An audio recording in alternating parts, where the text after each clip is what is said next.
So how can you change the calendar settings on the iPhone? Let me show you how it works. If you're new here, subscribe so you don't miss tutorials and videos like this one. So there are some things you can change within the calendar app right away, like the view, switch from the single day, multi-day to the month view, whatever. You can do it like this. Or you can also just open up your settings app of the iPhone generally and go to the bottom where you can find apps.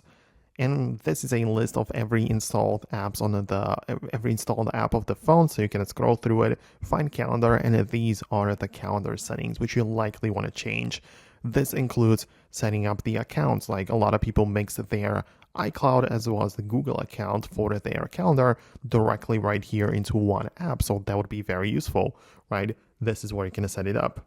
And of course, all of the other settings are present here as well. So it would take a lot of time to go through all of that, but obviously you get the message, like you are supposed to set it up according to your preferences, the way that you prefer it, right? So that is where you can find it. If there is something very specific you had in mind, let me know about it below. Perhaps I'll cover it later in the upcoming videos. So stay tuned by subscribing, and I'll talk to you soon.